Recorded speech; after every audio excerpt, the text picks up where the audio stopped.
ves a gente haciendo una carrera de 10 kilómetros, pero no 1, ni 2, ni 3, sino miles de personas en más de 1 hora y media, y eso no puede ser.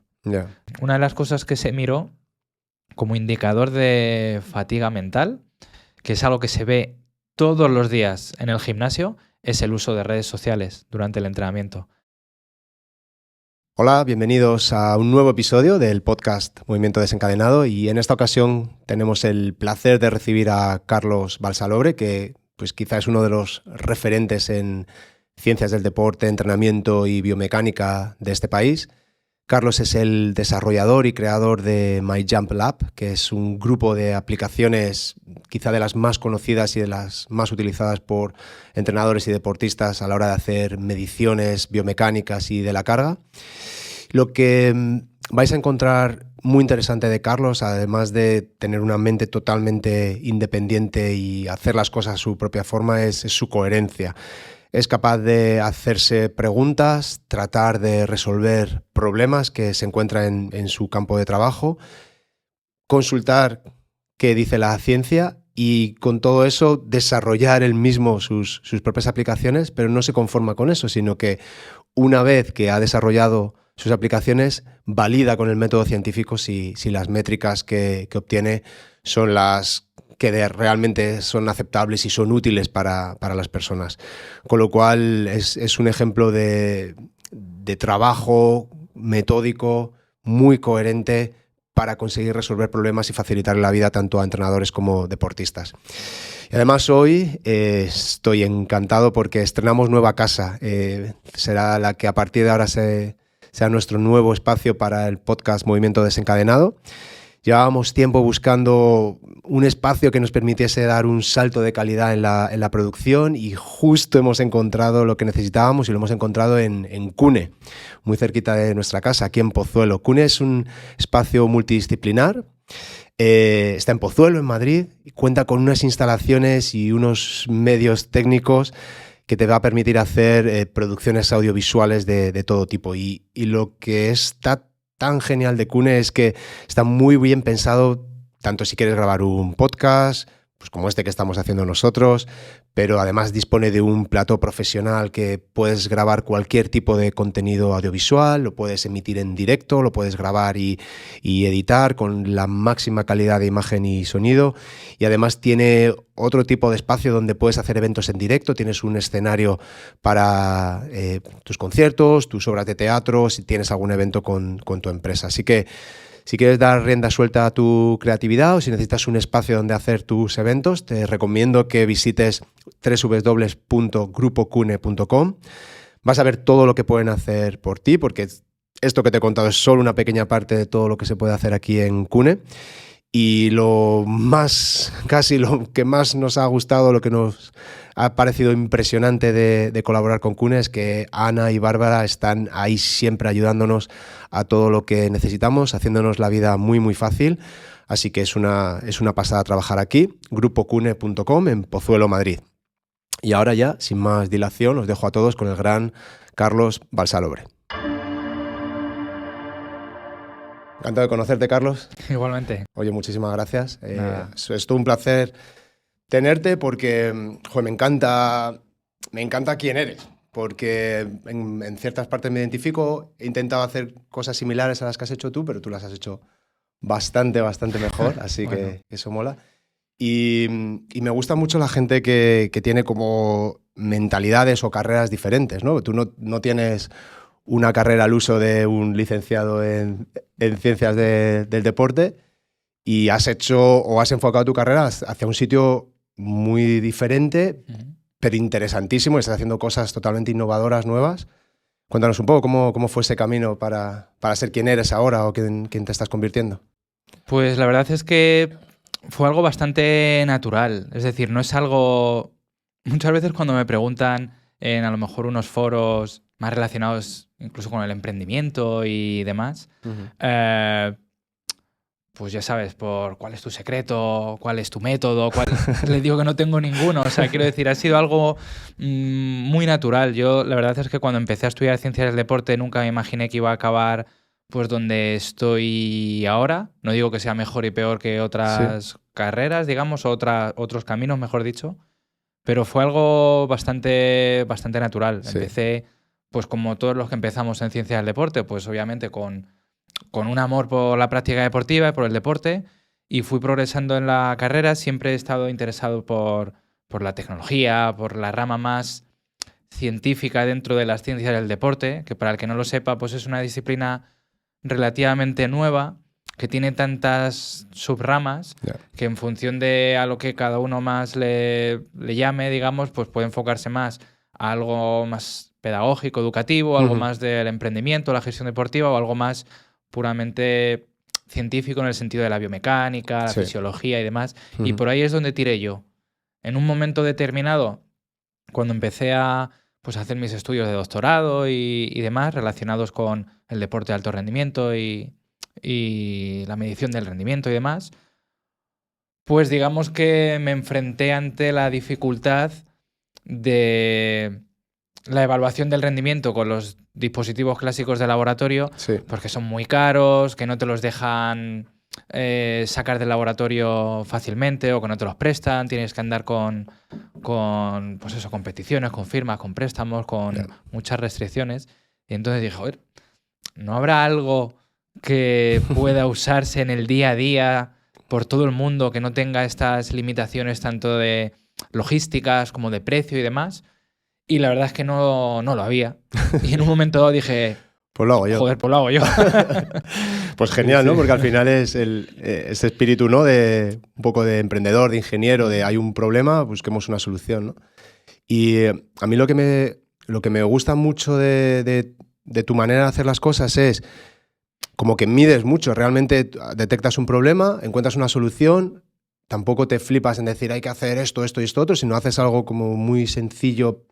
Lo validas, que eso está súper bien, porque hay muchas apps tecnológicamente como parece que muy superiores o tal, pero que a la hora de la verdad no hacen lo básico. Entonces a mí me mola mucho que en lo que tú te centras es vamos a hacer lo básico bien, vamos a asegurarnos que lo que estoy midiendo es equivalente a esos dispositivos súper caros, súper inaccesibles, y de esta forma lo que haces es democratizar la biomecánica, ¿no? Para todo el mundo, porque por 100 euros puedes tener todas tus apps para siempre, que me parece la leche, porque ya solo lo que vale un encoder ya te ha gastado más, y solo hace una cosa. Y por otro lado es lo que dices tú, es el móvil, lo tenemos siempre disponible y aparte nos permite hacernos más preguntas, analizar más datos, tener nuevas informaciones, ¿no? Claro. ¿Qué has aprendido tú en todo este proceso de jugar con tus propias apps?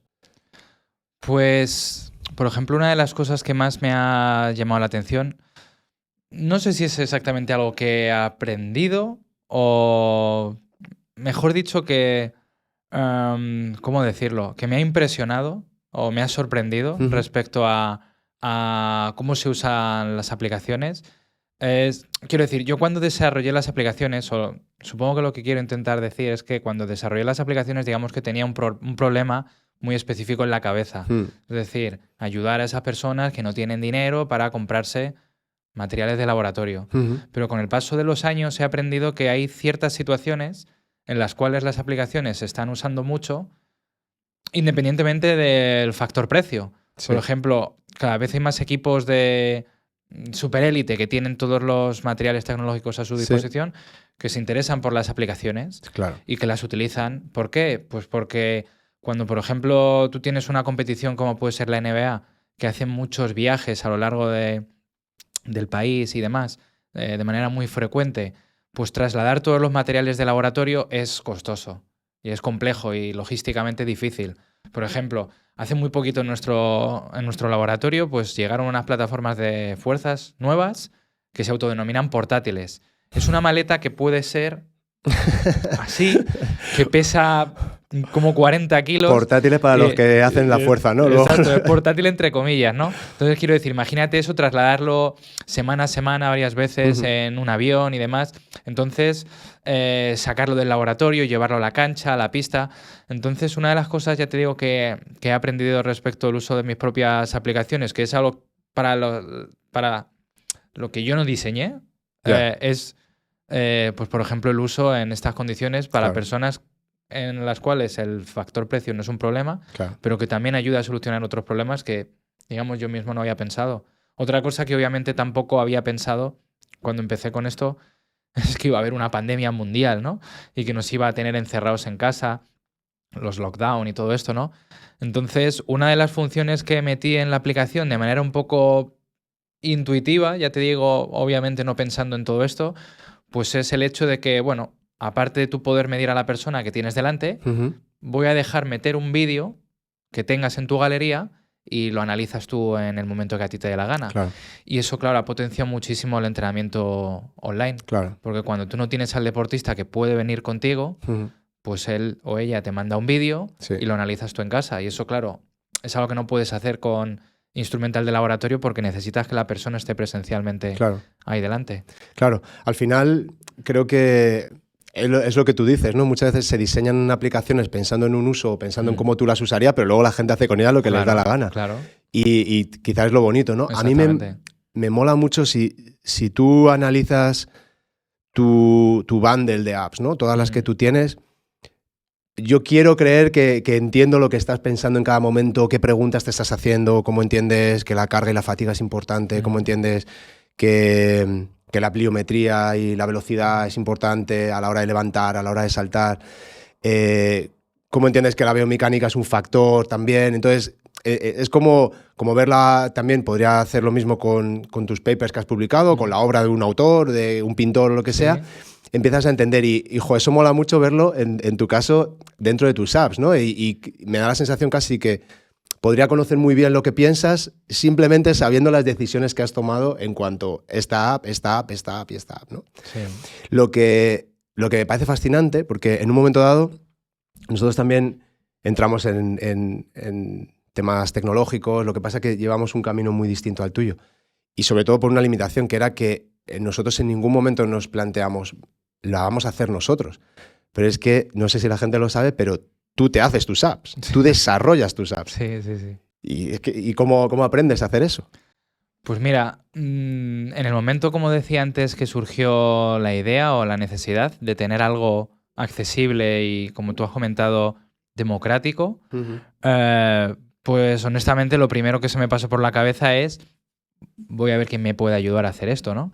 Entonces recuerdo que contacté con un ingeniero, con un programador de aplicaciones, vaya, y le pedí, digamos, un presupuesto. Oye, esta idea que yo tengo en la cabeza de esta aplicación, ¿cuánto cuesta? 6.000, ¿cuánto me cobraría? 40.000 euros. Ah, vale, digo, es que solo para mirarte proyectos era como 6.000. Te lo miro, 6.000. 40.000 euros, macho. 40.000 euros, el hacer esa aplicación que tú tienes en la cabeza vale 40.000 euros. Y dije, bueno, vale, tranquilo, ya. Déjalo.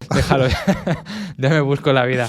Entonces, es cierto que mi formación no es la ingeniería, ni he estudiado ingeniería o ninguna rama de ingeniería de manera oficial, por así decirlo. También es verdad que es cierto que siempre se me ha dado muy bien y me ha gustado mucho todo lo tecnológico. Pero sí que has estudiado matemáticas.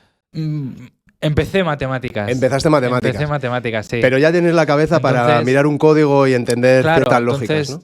Yo siempre digo que aquello que en su momento pareció un fracaso, ¿no? Es decir, yo empecé a estudiar, pues según salí del bachiller, me metí en la carrera de Ciencias Matemáticas, aguanté como 2 años. El tercer año también estuve matriculado, pero ya no fui, es cuando lo dejé y empecé a prepararme para entrar en Ciencias del Deporte. Entonces al principio fue como un fracaso, un paso hacia atrás, volver a empezar desde cero y demás, ¿no?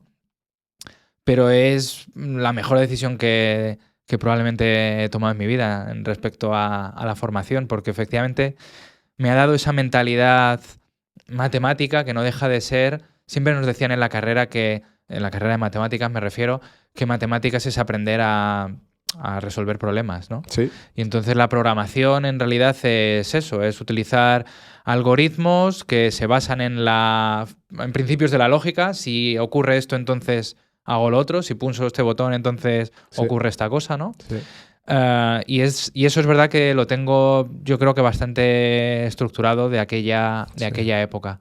Entonces, aunque en esa carrera en sí mismo no aprendí ni no nos enseñaron a programar, digamos que tenía la predisposición. Yeah. Entonces, cuando llegó el momento de enfrentarme con ese problema que era, joder, es que me piden 40.000 euros por hacer esta aplicación, pues algo tan sencillo como buscar en Google cómo hacer aplicaciones para iPhone.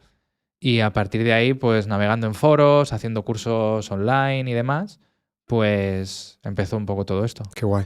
Eso que dices tú, lo que parece un fracaso, lo que podría verse desde fuera como un fracaso, yo creo que eso pasa demasiado poco y especialmente aquí. Yo recuerdo acabar la selectividad, matricularme en ciencias ambientales, meterme en el Cercanías, acabar en Canto Blanco, caminar hacia la facultad primer día de clase, ver allí el cartel, el letrero y decir, ¿yo qué hago aquí? Yeah. ¿Pero qué estoy haciendo yo aquí? ¿Pero por qué estoy aquí? Y en ese momento, en 30 segundos me di la vuelta, crucé el andén al otro lado y me volví a casa sin plan. Pero sabía que no quería hacer eso. En ese momento sentí que estaba haciendo esto pues porque era una carrera nueva, tenía medio nota como para meterme y tal, pero no era realmente lo que quería hacer, ¿no? Y claro, cuando llegué a mi casa, mi madre decía, ¿pero tú qué haces aquí en la cama ahora? Y dijo, pues es que no es esto lo que quiero hacer. Y me dijo, bueno, pues ya lo descubrirás, ¿no? Ahí me dio bastante cancha, ¿no? Claro. Y al final encontré mi propio camino y hago algo que yo digo, pues yo no trabajo. O sea, sí trabajo, hay cosas que todavía pues, tienes que hacer y que no molan mucho, pero yo cada vez que estoy trabajando me lo paso súper bien y estoy disfrutando y me gusta y me interesa, ¿no? Claro. Entonces, joder, eso que dices tú de estás haciendo matemáticas, pero no estás siendo feliz, no te está llenando y lo que te mola es el deporte, adelante, ¿no? O sea, yo creo que el mensaje es buenísimo de haz algo que te guste porque lo vamos a hacer durante mucho tiempo, ¿no? Claro. No a lo mejor toda la vida, pero durante mucho tiempo. Y luego, tú también, porque yo sé lo que es desarrollar un producto. Mantenimiento, actualizaciones, nuevas versiones, todo eso lo haces tú solo. Sí. A día de hoy lo haces tú solo. A día de hoy sigo yo solo en el equipo, digamos. Sí, muchas veces me hace gracia cuando me escriben pues usuarios, pues todos los días me levanto con unos cuantos emails. Como además es una aplicación que está lógicamente en todo el mundo, pues te escriben a todas las horas, ¿no? Claro. Y entonces cuando tengo que responder a los usuarios y tal, hay veces que me escriben diciendo, hola equipo, habéis sacado tal, o me gustaría que me respondierais tal. Siempre digo, bueno, no hay un vosotros, sino que estoy yo ahí. Es verdad que hay picos de trabajo, por decirlo de alguna manera, y es algo muy inestable, en el sentido de que pues cuando tienes la aplicación ya funcionando muy bien, de manera muy estable, pues ahí tu carga de trabajo es menor. Sí. Hay momentos que siempre suelen ser en torno a septiembre, octubre, que es cuando salen las nuevas versiones de los sistemas operativos, que ahí generalmente hay que cambiar bastantes cosas. Claro. Recuerdo un año, no sé exactamente con cuál fue, creo que con el iOS 12 o el 13, no recuerdo muy bien, que algo haría Apple en el código, que las aplicaciones de un día para otro dejaron de funcionar. Joder, entonces eso fue estresante, digamos. Claro. Pero bueno. Porque tú ahora, de tu tiempo, si tienes que hacer particiones o porcentajes, ¿cuánto eres un developer o estás muy centrado en tus apps? ¿Cuánto eres? Porque luego tú das clase, sigues investigando, tienes ahí como varias facetas, no sé si entrenas a gente o sé que por lo menos haces consultoría o asesoría y tal. Eso es. ¿Cuánto te lleva tu tiempo, por ejemplo, el tema de las apps? ¿Es el grueso o ni siquiera? No es el grueso. No diría yo que sea el grueso. O sea, ya te digo que es que depende del momento. Si hay momentos en los que tengo mucho trabajo porque estoy trabajando en una actualización nueva o porque hay algo que arreglar, pues eso sí que te lleva... Te absorbe, ¿no? Te lleva mucho tiempo. El problema es que, pues un poco como lo decías antes tú, es algo que te gusta, no tienes la sensación realmente de estoy trabajando de 8 a 3, sino que lo haces en el momento que puedes, entre que dejo a las niñas en el colegio... termino de hacer un poco mis pesitas, que eso es prioridad y no debe dejarse, y obviamente doy mis clases, que son las que tengo que dar porque es mi trabajo oficial, entre comillas, ¿no? Pues en los huecos que me van quedando disponibles lo voy haciendo. ¿Qué decirte? Como media, por ejemplo, esta semana un par de horas al día. Más o menos. Estoy con ello, con las aplicaciones. ¿Tienes como un plan de, pues voy a hacerlo crecer, o tengo más apps, o quiero desarrollar, o lo llevas un poco más, pues eso está ahí, está tranquilo, he hecho lo que quiero hacer? A ver, tengo la idea de a dónde quiero que las aplicaciones lleguen, por decirlo de alguna manera. El tema es que no tengo diseñado un plan en el sentido de en este periodo de tiempo tengo que sacar esta actualización, luego esta otra, luego esta otra, luego esta otra, sino que voy de manera natural tratando de ir al ritmo de lo que va saliendo. Yeah. Yo siempre digo que mis aplicaciones tratan de beneficiarse de los avances en tecnología móvil que van surgiendo año a año, ¿no? Entonces, a medida que van, por ejemplo, sin ir más lejos, la primera idea de aplicación surge cuando sale el primer iPhone que tiene cámara lenta. Entonces la cámara lenta, como permite analizar el movimiento de manera precisa, pues ahí es cuando surgió la idea de usar la cámara lenta que por primera vez estaba disponible en los móviles para medir el salto y luego otras variables y demás, ¿no? Entonces poquito a poco la tecnología ha ido evolucionando, luego metieron temas de machine learning, de detección de movimiento en tiempo real. Entonces la última función que saqué permite medir la velocidad de ejecución de la barra como si fuera un encoder en tiempo real. Entonces, eso es algo que he podido hacer ahora que no podía haber hecho hace 3 años porque tecnológicamente no era posible. Entonces voy un poco, digamos, a la expectativa de lo que va saliendo y tratando de adaptarme. Entonces, el siguiente gran paso es la realidad aumentada. Todo el mundo habla de ello y se sabe que va a ser así. Realidad aumentada es aquello que implica superponer capas digitales sobre la realidad. Pues con unas gafas que parecen gafas, pues tú ves a la persona, pero estás viendo ciertas métricas, ¿no? Entonces, esa es, digamos, la idea que yo tendría para el futuro de lo que podrían ser las aplicaciones. Pero no tengo un timeline específico, sino que voy a ir viendo cómo va evolucionando la tecnología y voy a intentar... O sea, no estás en el modo de estoy en esto, voy a ganar toda la pasta que pueda, o voy a intentar pegar un pepinazo, o vender, o... No, o sea, ya te digo, no tengo un plan de negocio como tal. Simplemente... Pues con, honestamente, mucha sorpresa, veo que las aplicaciones funcionan muy bien y cada vez funcionan mejor. Claro. Entonces, pues simplemente quiero que eso siga siendo así. Pero te vale, ¿no? Me sirve. O sea, es cierto que siempre suelo decir, cuando a veces me preguntan desde este ámbito más del emprendimiento, lo económico, que por cierto es algo con lo que estoy 100% cómodo a hablar, o sea, no tengo ningún problema hablar de esos temas, ¿no? Siempre digo que yo no soy ambicioso en cuanto a lo económico, porque yo no empecé en esto por el dinero. La aplicación, de hecho, la primera estuvo gratis como 1 año o 2 años. Claro. Que no se la descargaba nadie la conocía, no tenía... Porque era gratis. Claro, ¿no? Y no tenía prestigio, por decirlo de alguna manera. Luego ha tardado mucho con el boca a boca y con los papers científicos que han ido saliendo de validación y demás, en ir cogiendo, entre comillas, fama en el mundillo y pues ha ido creciendo. Claro. Y cada vez gano más dinero, es verdad, pero no tengo un objetivo de, joder, es que si no gano cada año un no sé cuántos % más que el anterior, es una trampa. No me enfoco en eso, lo dejo que vaya natural. Sí. Entonces, lo que sí que es cierto que, o sea, a veces el dinero lo vemos como una ambición así un poco egoísta o tal, o materialista, pero si lo ves en la forma en la que tú lo haces, es una consecuencia del valor que aportas. Con lo cual es cojonudo, es decir, a más dinero, más valor. Más gente lo quiere, más entrenadores lo usan. Significa que más gente lo usa, claro. Exacto. O sea, que hay una honestidad, ¿no? en ese juego, con lo cual pues, está guay. Sí, claro. Vale. Vamos a entrar un poco en temas así que seguramente a los que nos escuchan les interesa más. A mí toda esta parte de emprendimiento y eso me tiraría hablando contigo. Ahí en tu cerebro hay 6 horas, pero me tengo que controlar. Todos tus desarrollos y tus investigaciones han ido como bastante relacionadas con el tema de la biomecánica, pero luego yo entiendo que en algún momento dado te das cuenta de que la biomecánica es un factor que nos puede influir en la carga, en la manera dónde cargamos, cómo cargamos, pero que es la carga quien está ahí marcando el paso de si me voy a lesionar o no, si estoy rindiendo o no. Y luego, claramente también, en esta carga interna, en esa fatiga, ¿no? Entonces yo creo que tienes ahí como ese tridente de la biomecánica influye, luego está la carga y luego está la fatiga. ¿Estoy muy equivocado o más o menos van por ahí los tiros? No, claro que sí. O sea, de hecho, siempre digo que las aplicaciones son unas herramientas que no te dicen cómo entrenar, porque hay gente...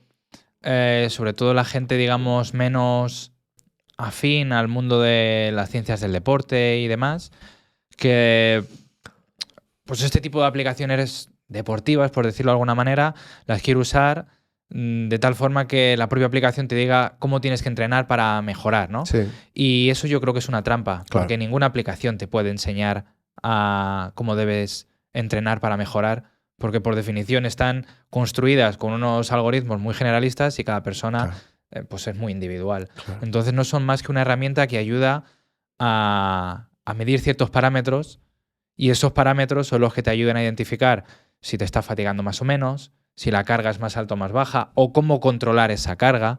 Entonces, por ejemplo, algunas de las aplicaciones, digamos, más populares, por decirlo de alguna manera, son precisamente las que tratan esas temáticas.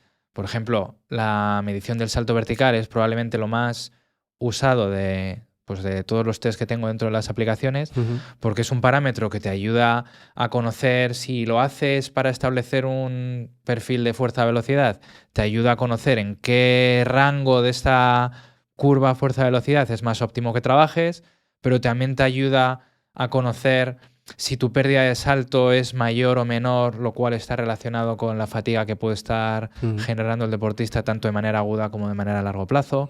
Entonces, ya te digo que efectivamente siempre he tenido en mente ese bagaje científico detrás del uso de la tecnología, que yo creo que es muy importante. Totalmente. Pues estoy, la verdad, cansado de ver nuevos desarrollos de tecnologías y te vas a ver la gente que hay detrás de estas tecnologías, y es muy frecuente ver que no hay nadie del sector, sino que son ingeniero de tal, ingeniero de no sé qué, economista de tal, pero no hay gente del sector.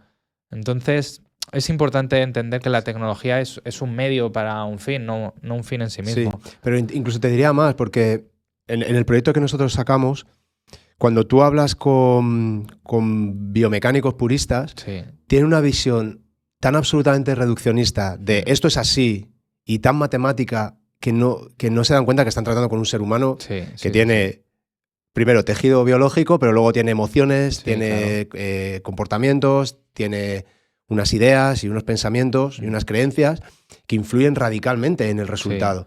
Entonces es muy difícil incluso que una ingeniería de software hable con un biomecánico y que te diga dame parámetros, sí te doy parámetros, pero yo creo que lo bonito es decir, vale, ¿y ahora qué hacemos con esto? ¿Y qué nos ayuda? ¿Qué nos sirve? ¿No? Entonces, por ejemplo, a mí me interesan mucho tus líneas de investigación en las que dices, vale, es que además de saber que la pérdida de velocidad en el salto vertical me está indicando fatiga, que es así, ¿no? Casi correlaciona con la percepción de fatiga que tiene, con la percepción interna, ¿no? El ratio de esfuerzo percibido del atleta. Que muchas veces a nosotros nos pasa también en cuestionarios de dolor. Parece que cuando estás haciendo un cuestionario de dolor crónico, parece que la gente se lo está inventando y tal, son casi las herramientas que más validan y que mejor funcionan.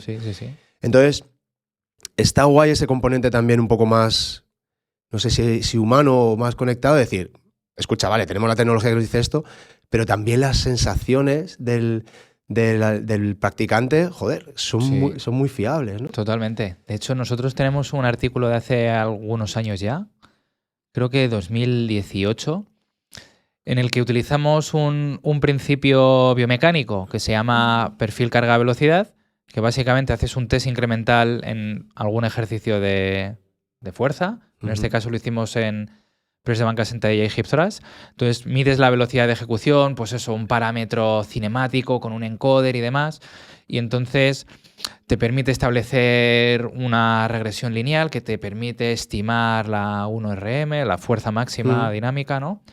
Y entonces en este artículo lo que hicimos es testear eso, lo puramente, digamos, numérico o objetivo o biomecánico, si quieres, y luego, aparte de eso, les preguntamos a los deportistas por su percepción de tanto la percepción de esfuerzo como percibido como la percepción de repeticiones que les quedan en reserva, ¿no? Sí, el RIR.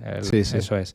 Entonces, lo que observamos es que cuando tú medías esos perfiles de manera, o con los datos puramente biomecánicos, es decir, la velocidad de ejecución con 4 cargas, la estimación salía muy bien, tal cual se había demostrado en muchos estudios, eso estaba claro, digamos que vino a reconfirmar eso, pero cuando dentro de la ecuación metíamos el factor esfuerzo percibido, ¿cuántas te quedan en reserva, cuántas te quedan, la estimación se incrementaba todavía un poquito más. Entonces, siempre suelo decir que lo ideal es combinar lo objetivo con lo subjetivo. Es tan fácil como que si tú agarras el móvil y mides un salto vertical y has perdido no sé cuánto %, o levantas una barra y se mueve a 0,4 metros por segundo, y la teoría te dice que entonces tu fatiga es tanto o que tu RM sería no sé cuánto, me parece fantástico. Ahora combínalo con la percepción del esfuerzo. Entonces, cuando la percepción del esfuerzo a condiciones iguales a un mismo parámetro biomecánico te dé más alta de lo normal, pues bueno, este número que me dice de que tu fuerza máxima hoy serían 120 kilos, como tu percepción de esfuerzo, a pesar del número, es un poquito más grande de lo que normalmente me dices, lo vamos a ajustar un poquito a la baja o a la inversa, ¿no? Sí, nos pasa, por ejemplo, cuando tú tiras una escala numérica de dolor, ¿no? a un paciente y te dice, un paciente crónico de 2 años, y te dice que tiene un dolor 14/10. Vale, le puedes decir, estás usando mal la escala, no es así, no puede ser, es imposible, pero tienes que tener en cuenta el sensacionalismo, el catastrofismo que esa persona está experimentando. Es decir, cuando una persona te dice 14/10, te está diciendo que que necesita ayuda, básicamente, ¿no? Y entonces es real. Aunque la escala no funciona así, la percepción subjetiva es real, ¿no? Claro. Hablando ahora de dolor, ¿cuál es tu perspectiva entre biomecánica y dolor? ¿Qué nos puedes contar ahí en qué influye la biomecánica en el dolor? Lo digo porque muchas veces volvemos a estos mensajes muy nocébicos que tienen algunos entrenadores o incluso algunos fisios, que también tiene la gente de tengo que hacer las cosas bien, necesito un entrenador personal, corro mal, piso mal, necesito tal. Entonces, bueno, creo que sabemos que no es así, pero sí me gustaría que nos explicases cómo correlacionas tú factores biomecánicos que podemos observar con aparición o no de dolor o síntomas. Sí, yo creo que ahí hay una, digamos, sobreconfianza, por decirlo de alguna manera, de parámetros biomecánicos, especialmente lo que podemos entender como técnica y la incidencia lesional o la aparición de dolor. Y eso es algo que incluso estudiantes del ámbito de las ciencias del deporte o de la fisioterapia de últimos cursos, que se supone no, por definición es gente con más formación que la gente a pie de calle, por decirlo de alguna manera. Sin embargo, se llevan siempre mucho las manos a la cabeza cuando les dices que me da igual cómo hagas el peso muerto, que redondees la espalda, o que me da igual que pises de esta forma o de esta otra. Es decir, hay como demasiado mensaje nocébico, como tú decías, y demasiada sobreprotección en el uso de unos determinados patrones de movimiento que por motivo X se consideran saludables. Sí, seguros o correctos. Coge algo del suelo agachándote doblando las rodillas y no doblando la espalda y ese tipo de cosas, ¿no? Y es algo que yo creo que es muy importante desaprenderlo. No quiero decir ni mucho menos que la biomecánica no sea importante. Yo soy profesor de biomecánica y gran parte de mis aplicaciones lo que miden son parámetros biomecánicos. Lo que quiero decir es que es importante entender para qué lo queremos utilizar o qué información nos puede dar. Y en lo relativo a si hago la sentadilla con tal grado de flexión de tronco, de cadera o de rodilla, o el peso muerto con tal redondeo, o si corro de esta manera o de esta otra, me voy a lesionar más. En realidad no hay evidencia científica sólida que te demuestra que eso sea así o que hay un patrón motor que sea el saludable y los demás no lo sean. Entonces creo que es importante que eso la gente lo entienda. Sí, al final lo que tenemos que poner, yo creo, ¿no? Es como un razonamiento muy deductivo. Es decir, si yo estoy levantando carga y lo que quiero es aumentar la fuerza de esa persona, ¿vale? Eso es un buen objetivo de salud. Y si levanto carga de cierta forma, el resultado no es el que yo espero, no es el negativo, es negativo y no es lo que yo estaba buscando, podemos buscar otra opción y podemos utilizar la biomecánica para hacerlo más en neutro o a lo mejor hacerlo más en flexión. Pero para esa persona puede funcionar una estrategia respecto a otra. Eso no significa que haya una manera correcta o no incorrecta. Aunque el neutro para esta persona funcione bien, no significa que hacerlo flexionado sea negativo. Es decir, estamos como una visión como muy reduccionista, muy de corto alcance, ¿no? Claro, porque de hecho es que hay personas que por su propia antropometría jamás van a poder cumplir el patrón técnico ideal que se supone que existe. Claro, es que es eso, hay un patrón técnico ideal, es que hay muchísima variabilidad, ¿no? Claro, en todo el movimiento. Sí. Y el otro día tenías un tuit que me hacía mucha gracia que decía me hace mucha gracia que la gente piensa que levantar hierros así, tonelaje, es peligroso, pero haces una maratón en 4 horas. Exacto. Y digo, hostia, tío, cuánta verdad, porque si te estás acabando una maratón a 4 horas, es que te estás arrastrando, pero no estás corriendo. Pero es que ¿cuánta gente hay haciendo eso? Pues casi todos. Claro, claro. Es algo, y mira que a mí me gusta muchísimo, que hay veces que tengo que justificarme cuando doy este tipo de mensajes, porque siempre salta la gente, ¿no? Pero está bien. Sí, pero que quiero decir que no soy yo precisamente una persona que esté, digamos, ajena a ese mundo, porque de hecho llevo y actualmente sigo pues como 10 años asesorando a corredores olímpicos con los temas de entrenamiento de fuerza. Entonces me gusta mucho. Yo mismo no me denominaría corredor porque hago muchas cosas y de hecho del total del ejercicio que yo hago para mí, para mantenerme más o menos en forma, es lo menos, pero me gusta correr y demás. Pero es cierto que cuando tú ves todos los años en la San Silvestre Vallecana, a mí siempre me gusta, cuando voy a ver el resultado de la marca que he hecho yo, mis familiares, mis amigos y tal, me gusta ver la cola. Entonces ves a gente haciendo una carrera de 10 kilómetros, pero no 1, ni 2, ni 3, sino miles de personas en más de 1 hora y media, y eso no puede ser. Porque el mensaje que se ha metido en la cabeza de la filosofía del finisher, el tengo que terminar como sea, porque es un reto. No, joder, el reto es que consigas hacer ejercicio físico controlado, saludable, bien hecho toda tu vida. No el correr una maratón en 4 horas y luego cuando ya he corrido el 10.000, ahora lo siguiente es la media, luego lo siguiente es la maratón, luego lo siguiente es el Ironman. Entonces, eso no se percibe, curiosamente, como algo nocivo o lesivo, ¿no? Sí. Sin embargo, irte al gimnasio a hacer un peso muerto, ¿no? Sí. Te miran mal. Sí. No, dame la kettlebell de 6, que no sé qué. Pues que te escucha, eso no es ni fuerza. Sí, claro. Pero eso que dices tú es tan interesante. Yo también, en la época en la que desarrollamos el proyecto, que estaba muy centrado también en técnica de carrera y había unas programaciones, etcétera, entré en contacto con muchos corredores. Afortunadamente, yo creo que por mi propia salud mental dejé de trabajar con corredores, no eran profesionales, eran más bien aficionados, pero aficionados que se creen profesionales, eso es terrorífico. Sí. Y entonces te das cuenta de cómo entran en un patrón, en una dinámica, para mí un poco tóxica, que es la cultura del finisher, ¿no? Sí, absolutamente. En lugar de estoy haciendo esto porque me gusta, porque disfruto, porque me viene bien y porque me mola correr y lo hago cada día, y el día que salgo a entrenar es el mismo día que voy a hacer la carrera, todo su foco es al evento, ¿no? El acabar esto, el correr más rápido que no sé qué, el hacer ahora esto, otro. Entonces están siempre como persiguiendo la zanahoria y nunca llegan a ella porque como ponen su premio en algo que es finito, es decir, acabo. Sí. En el momento en el que lo has conseguido estás vacío. Es decir, ¿y ahora qué hago? Ahora tengo que volver a entrenar. En lugar de decir, joder, tío, céntrate en lo que estás haciendo. Y no digamos ya si te tienes que retirar, que eso ocurre, claro. Ya. Bueno, sí, de verdaderos dramas, ¿no?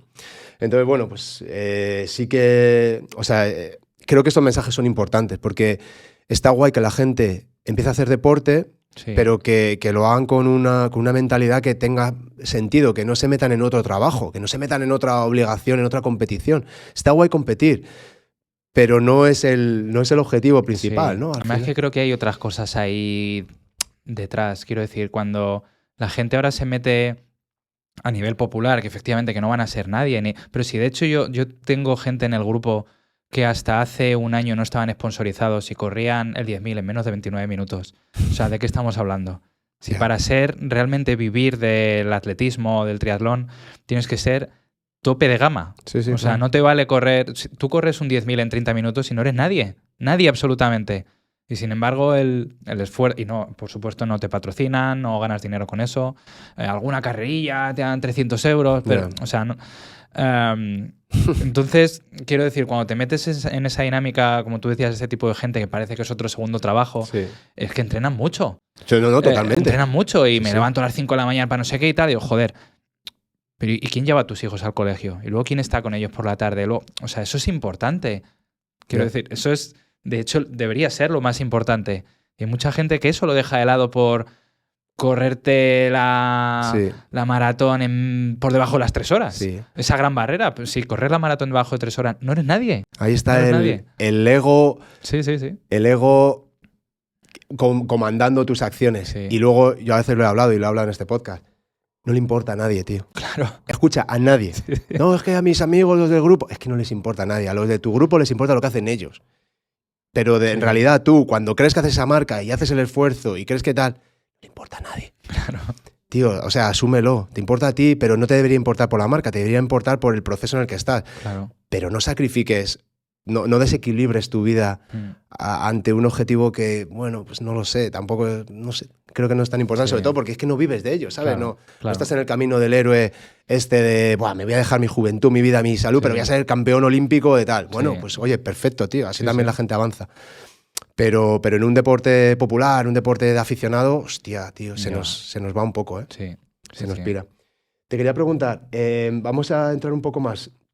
Tú te has dado cuenta rápido y hay mucha investigación en que la velocidad es como un factor muy clave que se aplica tanto en la pérdida de fuerza o en el salto o en la fatiga.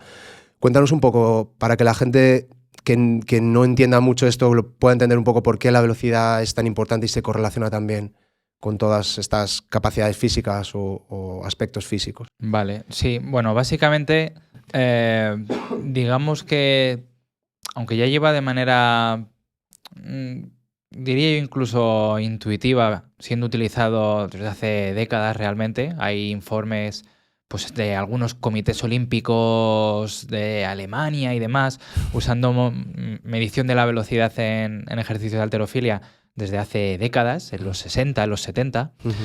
El grueso de la investigación surge en torno a la década de los 2010, más o menos, ¿no? Entonces, ¿qué se ha venido a demostrar en literalmente cientos de estudios? Pues que la velocidad a la que tú, en este caso, ejecutas el movimiento, la mayoría de la investigación se centra en movimientos de fuerza, en ejercicios de fuerza, está inversamente relacionada con la carga que tú estás movilizando en dicho ejercicio. Dicho de otra forma, a medida que se incrementa la carga y por lo tanto aumenta la fuerza que tienes que aplicar porque esa carga es muy alta para ti, se reduce la velocidad, ¿no? Eso es lo que llamamos relación fuerza-velocidad.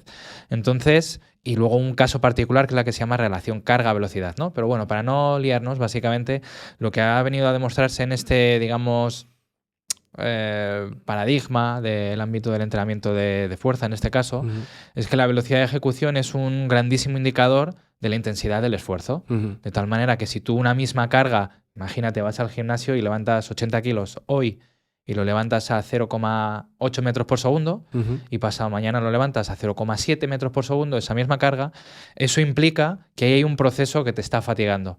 No estás siendo capaz de aplicar la misma velocidad ante una misma carga, por lo tanto estás aplicando menos fuerza, por lo tanto eso por definición significa que estás más fatigado. Entonces por eso tanto el auge de lo que en la jerga se ha llamado el Velocity Based Training, el entrenamiento de fuerza basado en la velocidad, que consiste en utilizar distintos dispositivos tecnológicos, hay literalmente cientos, que te permitan controlar la velocidad a la que estás haciendo el movimiento como medida de control tanto de la fatiga como del rendimiento. Si una misma carga la muevo más rápido, significa que mi capacidad de aplicar fuerza máxima va a ser más alta que la que fue en el pasado, ¿no? Y sucede lo mismo en una carga, como puede ser tu propio cuerpo contra la gravedad en un salto. Exactamente. Entonces, ese mismo principio se aplica igual. Eso Te vas a encontrar variables muy similares. Esta relación fuerza-velocidad se considera uno de los principios fundamentales de la fisiología y es algo que ocurre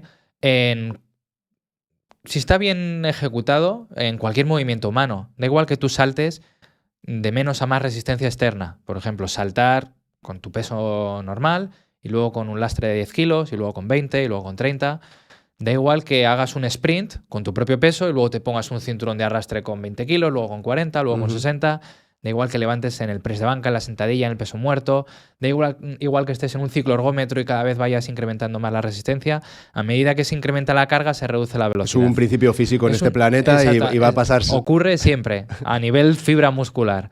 Entonces, ese control de la velocidad te permite entender en muy distintos contextos el grado de de fatigabilidad que tiene el deportista. Y por ejemplo, en relación a la transferencia, a la especialización, un jugador de vóley que vive del salto, ¿Sí?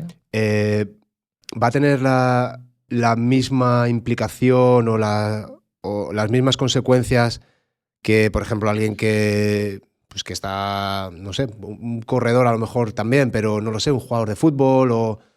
Es decir, ¿hay una especialización, una adaptación a alguien que está saltando mucho, generando mucho gesto versus a lo mejor un jugador de fútbol que hace 4 saltos en un partido?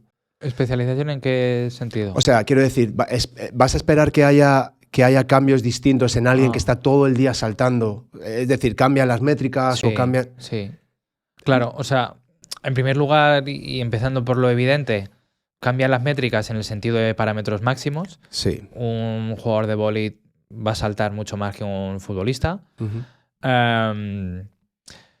Pero luego, en función de la disciplina deportiva, no tiene por qué ser tan intuitivo. Es decir, aunque hay una mayor capacidad de salto, por ejemplo, los sprinters son de los deportistas que más saltan, porque tienen esa grandísima potencia, ¿no? Pero no necesariamente son los que van a resistir mejor la aplicación de fuerza a lo largo del tiempo en un test de resistencia, por ejemplo, de saltos repetidos, a ver cuándo aparece la pérdida de salto de un 10% o 20%. Pero a lo que voy es que, por ejemplo, está clarísimo que un jugador de vóley tenemos que tener muy claro, ¿no?, esa resistencia a la pérdida de fuerza, esa capacidad, esa aceleración que tiene al saltar, los centímetros que salta. Pero también podríamos utilizarlo para un futbolista que salta 4 veces, pero que su capacidad de salto, su velocidad, los mismos parámetros van a influir en cómo sprinta, en cómo cambia de dirección, en cómo la resistencia a la pérdida de fuerza, todo eso. A lo que me refería, que la pregunta te dice un poco mal, es si es la misma transferencia. Supongo que a lo mejor hay una transferencia muy directa en alguien que está saltando constantemente, claro, sí, te entiendo, vale. Pero que existe una transferencia también en un jugador de fútbol. Absolutamente.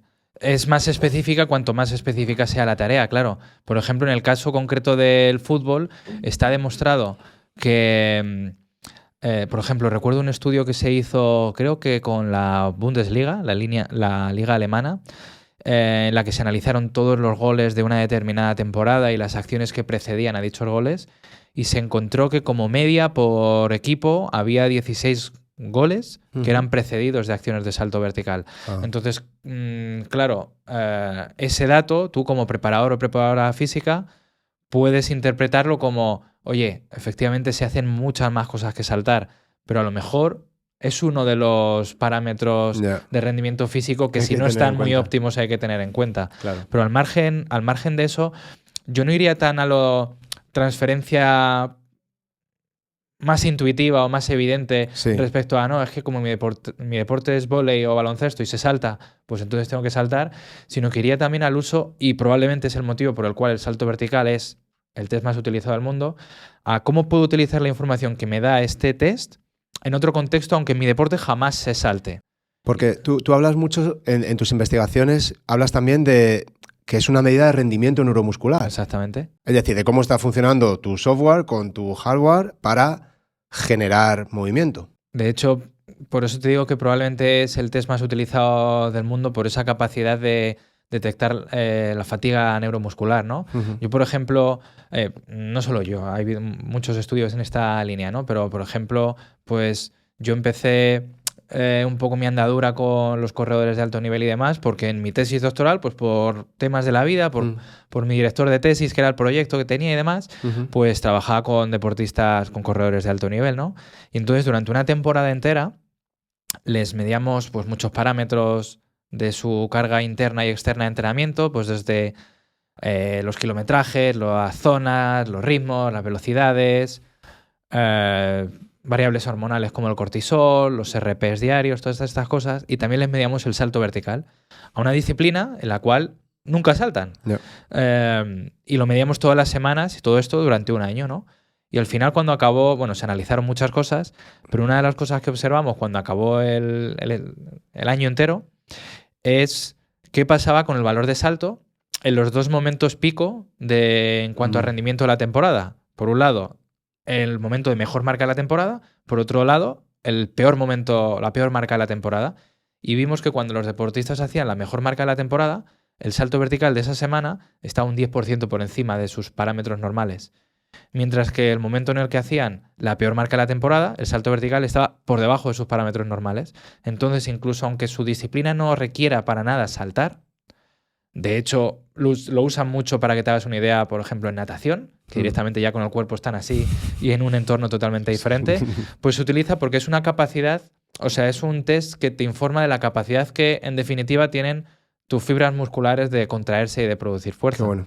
Me flipa porque es tan sencillo y tan bello, es como que está guay, ¿no? Sí. Es que lo haces, es sencillo y te da esa información. Hablábamos antes de la carga interna, ¿no? Y tú tienes una app que creo que está también guay, que va un poco más a esta parte más subjetiva, que es Readiness, sí. que básicamente lo que intenta es como hacer un tracking en el tiempo de tu percepción de carga interna. Y tu percepción de carga interna es como... Cuéntanoslo tú. ¿Cómo podemos decirle a la persona que existe una carga externa, que son los 100 kilos que levantas o tu cuerpo saltando X veces, pero que también hay una carga interna? Claro, que realmente es lo más importante, porque 100 kilos es lo mismo para ti que para mí, pero cómo mi cuerpo responde ante levantar esos 100 kilos no es lo mismo para mí que para ti, ¿no? Entonces, es verdad que un poco enlazando con lo que comentábamos antes de la importancia de los parámetros subjetivos y demás, es algo que siempre me ha interesado mucho y que a nivel además técnico es muy sencillo, es decir, joder, es un cuestionario, sí. No tengo que hacer aquí un despliegue tecnológico para poder medir esto en una aplicación, ¿no? Entonces, siempre es verdad como... con las otras aplicaciones, pues no quería, digamos, utilizar cualquier cosa o inventarme yo mismo cualquier pregunta, claro. Sino que digo, bueno, vamos a, por un lado, lo que más se utiliza en la vida real, en los equipos como estrategia de monitorización de parámetros subjetivos y las escalas que están publicadas, ¿no? Entonces las escalas que están metidas ahí en la aplicación, pues no me las he inventado yo, son unas escalas que están ahí publicadas, que son escala de dolor muscular percibido, de fatiga percibida, de estrés percibido y de sueño percibido. Entonces esos 4 valores, digamos que te dan se combinan, por decirlo de alguna manera, y te dan un parámetro final, que es lo que en la aplicación llamo readiness. Tampoco es que sea un término que me haya inventado yo, sino es algo que usan los anglosajones, ¿no? Como el estado de preparación, por así decirlo. Pero que eso, de manera tan sencilla, si lo mides a lo largo del tiempo, pues, joder, el día que he dormido muy bien, pero me duelen un poco los músculos, pues a lo mejor es equiparable a otro día que he dormido peor, pero estoy totalmente fresco, ¿no? Y me permite, pues, jugar con esos parámetros subjetivos y ayudarme a entender pues cómo va evolucionando en definitiva mi estado de forma subjetiva general. A lo que sí que me gustaría como traducir todo esto para quien nos esté oyendo y que no se dedique a lo que nos dedicamos nosotros, es que hay muchas veces que nos estamos centrando en el mejor ejercicio, en el biohacking de no sé qué, en conseguir... Y al final es... ¿Cómo estás tú? ¿Cómo es tu percepción? ¿Cómo te relacionas con tus propias sensaciones? ¿Cómo está tu fatiga? ¿Duermes bien? Sí. ¿Estás haciendo ejercicio de forma progresiva acorde a lo que tú experimentas? Y luego lo que hagas o lo que no hagas da un poco igual, incluso casi el cómo lo hagas. Si tú tienes en cuenta todos esos factores y eres consistente, al final vas a tener los resultados que tengas. Sí. Y entonces no es sexy, no mola, es gratis, prácticamente gratis, pero nadie lo hace. Todo el mundo busca el secreto que les haga brillar con el mínimo esfuerzo, ¿no? Y joder, es un problema. Es un problema. Es con todo esto que hay en redes y eso, y todo el mundo ahora sabe hacer las cosas. Ves a la gente en los gimnasios haciendo unas cosas y dices, pero madre mía, pues si no es capaz de, yo qué sé, de caminar con soltura. A veces ves gente que dice, pero si ya solo la manera de caminar se ve que no estás en tu cuerpo, que no estás, que hay algo que no conecta. Sí.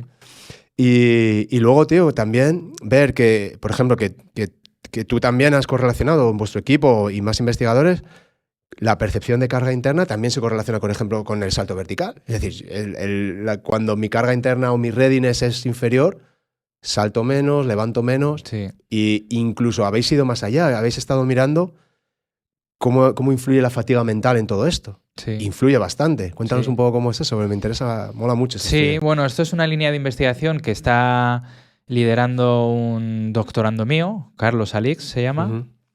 Y entonces era un tema que a él le gustaba particularmente, a mí también, y es algo en lo que estamos metidos ahora, tanto desde un punto de vista más neurofisiológico, midiendo con electromiografía de alta densidad, pues unos parámetros extremadamente complejos de cómo se reclutan y cómo se contraen, en definitiva, las unidades motoras y demás, hasta algo más, entre comillas, de andar por casa, que es cómo puede afectar esta fatiga mental en, pues eso, en cuanto saltas, en cuanto levantas, etcétera. Y, por ejemplo, una de las cosas que se miró como indicador de fatiga mental, que es algo que se ve todos los días en el gimnasio, es el uso de redes sociales durante el entrenamiento. Claro. Y de hecho una de las recomendaciones que siempre hacemos es deja esto en la taquilla. Por supuesto. Entonces, yo cada vez que veo a alguien en la máquina que suele ser estas que está sentado, ¿no? En la leg extension o alguna de estas, haciendo la extensión de rodillas, mirando así o escribiendo, es increíble. Y eso fatiga mentalmente, porque requiere... claro, especialmente cuando lo que estás haciendo es postear, ¿no? Claro. Si estás mirando pasivamente, quizás te pueda influir menos, sí. Pero si estás haciendo una tarea activa de estar escribiendo, posteando, no te digo ya tomar la foto, revisar los likes y todo esto, pues esa fatiga mental puede influir en el rendimiento final de la tarea que estás haciendo. Además, yo creo que yo iría más allá, porque una de las cosas que, por ejemplo, cuando yo practico movimiento, sea trabajo de fuerza, o sea pilates, o sea correr, o sea rugby, por deformación profesional hay un punto de atención al propio movimiento, ¿no? Sí. De exploración de qué está pasando, qué estoy sintiendo, dónde está mi peso, cómo es la velocidad. Y ahí es donde yo creo que realmente primero me intereso, o sea, es decir, me motivo por lo que estoy haciendo, no es algo que tengo que hacer para verme de una manera determinada, sino que es fascinante, ¿no? Es fascinante cuando estás aprendiendo a hacer snatch, por ejemplo. Es decir, me cago en la leche. Dices, si es que tengo aquí para años. De años y años y años de relacionarme con mi cuerpo en una manera en la que yo soy lo más eficaz posible para mover este peso, ¿no? Por encima de mi cabeza. Y es una pena que se pierda eso al final por construir un tejido que luego lo vas a usar solo para postear, como dices tú. Y está todo tan desnaturalizado. ¿Habéis encontrado o tenéis alguna hipótesis de por qué? ¿Cuáles son las vías? ¿Cuál es el mecanismo que hace que la fatiga mental pueda afectar a que tengas menos repes o tal? Es algo que está todavía estáis en ello, en exploración, si te digo la verdad. Entonces no tenemos, digamos, resultados concluyentes a nivel, sobre todo de lo realmente complejo, que es el origen. Claro. Porque claro, es que el origen es muy difícil encontrarlo, porque el sistema nervioso central y cómo... Claro, es que todo eso es tremendamente desconocido. No, pero quiero decir, o sea, un problema se puede abordar de muchas formas, ¿no? Desde un punto de vista más macroscópico o más microscópico. Entonces, desde un punto de vista más macroscópico, más no yendo hacia el origen, sino al resultado final, pues efectivamente estás aplicando menos fuerza, estás levantando menos kilos o estás saltando menos, etcétera, pues la fatiga mental entre otras cosas, te hace estar menos consciente del ejercicio que estás haciendo porque estás pendiente de otras cosas, entonces la fatigabilidad que tienes de cognitivamente estar atendiendo a otras cosas hace que saltes menos, levantas menos. ¿Por qué? ¿Qué es lo que ocurre aquí arriba que hace que, en definitiva, tu músculo no se contraiga como se podría contraer en condiciones normales? Es algo en exploración y fascinante. De hecho, una de las investigaciones que creo que es vuestra, porque estaba bicheando lo que habíais hecho con Carlos y esto, o sea, parece que la señal que le llega al músculo es la misma, es decir, no cambia, pero en cambio el efecto, el resultado sí que se afecta, con lo cual me parece una pregunta interesantísima. Claro, por eso te decía que las causas realmente no las sabemos, porque si la señal es la misma, pero está rendando, ¿qué pasa por ahí arriba? Pues son cosas que se están tratando de explorar. O sea, vuelvo a meter ahí la puya, la biomecánica no deja de ser física, pero física en bio, es decir, en vida. Y cuando tú eres vida tienes que meter todo eso, no puedes obviarlo. Y ahí es cuando las cosas se vuelven complicadas. Las matemáticas son guay porque te dan resultados concretos, te da la verdad. La verdad en un cuerpo, en un ser humano, por eso también es tan difícil investigar. ¿No? Es complicado. Exacto. Hay una parte también que me parece ver así en cómo tus intereses en tu investigación, en tus apps, que me da la sensación que tiene que ver con los pies, ¿no? La dorsiflexión, el calf rise, todo esto. ¿Es así o no? ¿El pie es una parte más? ¿O consideras que cuando tú estás entrenando con gente de alto nivel, quieres que la función del pie sea buena, el equilibrio, la fuerza? Hombre, efectivamente es que pues como esta frase que se dice tanto, ¿no? Que una cadena es tan fuerte como su eslabón más débil. Entonces, cuando tú estás aplicando fuerza en el suelo, en la inmensa mayoría de acciones deportivas, esa parte donde aplica fuerza son los pies.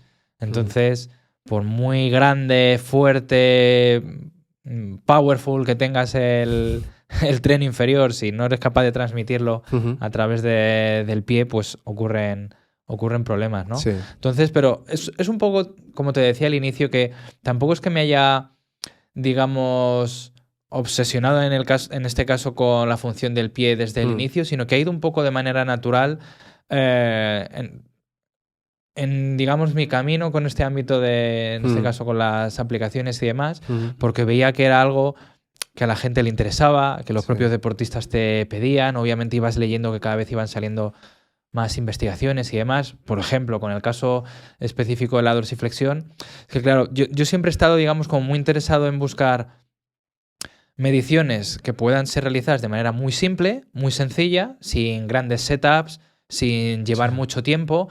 Y es que la dorsiflexión del tobillo cumplía todos esos requisitos. Totalmente. Porque es muy fácil de medir, se puede hacer con el móvil con una precisión increíble y literalmente en segundos. Y hay mucha investigación que te demuestra que el tener unos valores reducidos de dorsiflexión pues te altera la mecánica de un aterrizaje, por ejemplo, de un salto, y eso puede llevar a unas compensaciones que incrementan el riesgo, en este caso, de tener lesiones de ligamento cruzado anterior y demás.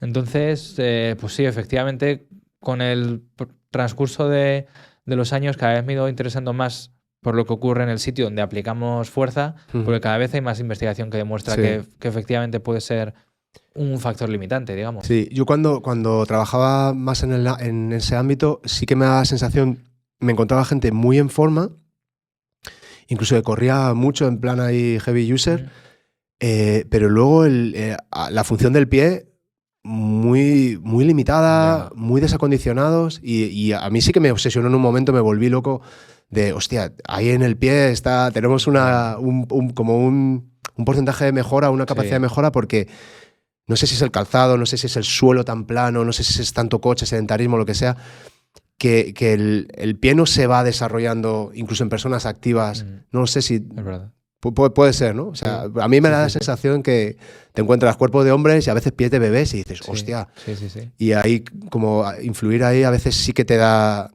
Sí que suceden esos efectos así como no milagrosos, pero dices, joder, cómo ha mejorado poniendo el foco aquí y a lo mejor equilibrando, ¿no?, el resto del cuerpo con lo que conecta con el suelo, con lo que realmente ejerce la fuerza. Es que es vital. Es verdad que es lo que decías, ¿no?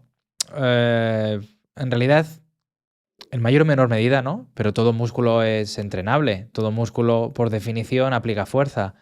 Pero por motivo X, probablemente sea una combinación de todo lo que has comentado, de la estabilidad del terreno, las zapatillas que usamos, el sedentarismo y demás. Pues a la hora de tú aplicar fuerza haciendo una acción, pues sobre todo las acciones que son, digamos, en cuanto al movimiento del pie estáticas, como levantar pesas y demás, pues no trabajan tanto esa musculatura intrínseca del pie, entonces puedes estar muy acondicionado de todo lo que hay arriba, pero poco acondicionado ahí abajo, con ejercicios específicos de pie, ¿no? Entonces sí puede haber un gran margen de mejora ahí. Sí, pero por ejemplo, en esto que hablaba antes, cuando te pones... A mí me gusta trabajar mucho descalzo, la fuerza, incluso halterofilia y tal. Sí. Cuando pones foco ahí en cómo el primer meta apoya el suelo, cómo el pie conecta, o sea, es subjetivo, pero hay un efecto en el rendimiento, en cómo te organizas, en cómo aceleras, en cómo te estabilizas. Y creo que el pie al final también se acaba condicionando. Es verdad que está moviendo peso con los miembros, pero miembros superiores, pero el pie también va. Dos preguntas más, ¿vale? Que sé que además te tienes que ir.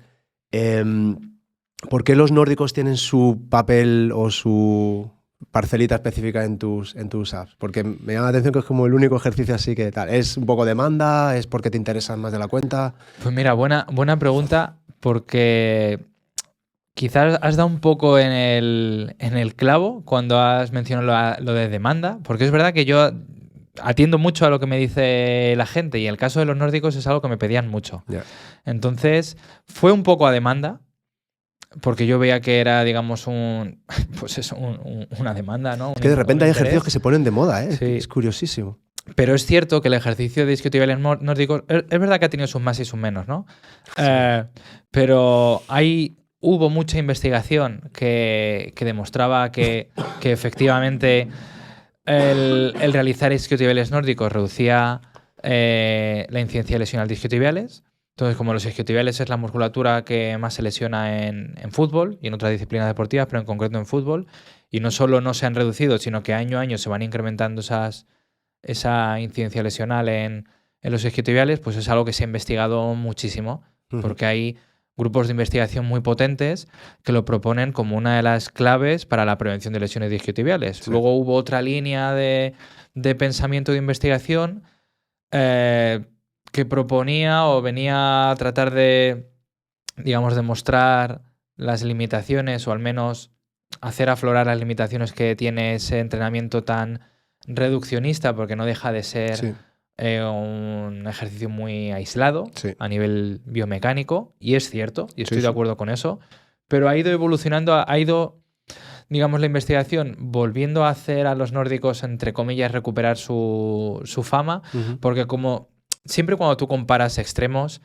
la realidad es que la verdad no está ni en un lado ni en otro, sino que suele estar en el medio. Entonces yo, ¿por qué introduje los nórdicos a pesar de que personalmente yo estoy relacionado y he publicado cosas con gente que está entre comillas, en contra de los nórdicos? Porque realmente no hay ejercicios ni buenos ni malos, sino que hay una buena o mala administración de la carga. Qué bueno. Entonces, si el problema o el factor limitante es que tienes un déficit muy importante en tu capacidad de aplicar fuerza excéntrica, que es la fuerza excéntrica la que, o en el momento es en el que hay mayor pico de fuerza excéntrica en la carrera, justo antes de tocar el pie con el suelo, que es donde ocurre la mayor parte de las lesiones, de las rupturas de isquiotibiales, digamos, pues puede ser un factor interesante a entrenar y a trabajar. No quiere decir que sea el único, pero una combinación entre lo más analítico, como puede ser el trabajo de excéntrico con nórdicos y un buen trabajo de sprints máximos y otro tipo de acondicionamiento general de la musculatura, puede ser la clave, ¿no? Pero de nuevo vuelvo a lo mismo que he comentado antes. El ejercicio de isquiotibiales nórdicos a mí personalmente me gustó e introduje en otros porque es muy fácil de medir. Claro. Entonces volvemos a lo mismo. Hay veces que está demostrado que lo que mejor funciona para prevenir lesiones es que lo hagas. Claro. Y es que hay muchas veces, mira, yo recuerdo una vez un alumno en un máster y demás que como trabajo hicieron un programa de prevención de lesiones isquiotibiales de la leche, que una vez me lo presentaron, era como una sesión de entrenamiento que prácticamente lleva 50 minutos. Entonces eso, a nivel técnico, teórico, biomecánico, puede ser cierto, que todo el contenido que estaba ahí plasmado y muy bien organizado y demás, sea todo lo que debe tocarse para trabajar todas las parcelas, todas las porciones, tal, pero es que ¿quién hace eso? Claro. Luego, en la vida real, tienes que buscar un equilibrio entre lo que tiene sustento y lo que realmente se puede hacer. Claro. Y un nórdico es que se hace muy fácil. No necesitas material, te agarra un compañero o te pones en unas espalderas y lo haces en segundos y te da un estímulo que te puede ayudar. Claro. Entonces, precisamente por eso lo introduje en la aplicación. Vamos a hacer de una manera muy sencilla una forma en la que la gente que usa los nórdicos pueda por lo menos controlar si está evolucionando. Sí, cuantificar la carga. Cuantificarlo. Tan sencillo como el ejercicio isquiotibiales nórdicos, para el que no lo sepa, te colocas de rodillas y te dejas caer despacito hasta que no puedas más y ya te caes. Ese punto justo antes de que te caes es lo que se llama ángulo de ruptura. Si eres más fuerte tienes más ángulo, eres más capaz de llegar más abajo. Midiendo ese ángulo, que es lo que hace la aplicación, pues tienes una estimación indirecta de tu fuerza excéntrica. Última pregunta, Carlos. Si tuvieses que quedarte con un único ejercicio de aquí a toda tu vida, es decir, por lo que sea, entrenamiento minimalista al máximo, ¿con qué ejercicio te quedas? Pues estaría entre el peso muerto y la sentadilla. Probablemente más con la sentadilla. Porque a nivel, digamos, a nivel motor, las acciones de tracción son las más comunes. Cuando tú agarras algo, te lo traes a ti, coges a tu hijo, levantas cualquier cosa. digamos que las tareas de la vida diaria tiendes más a traccionar.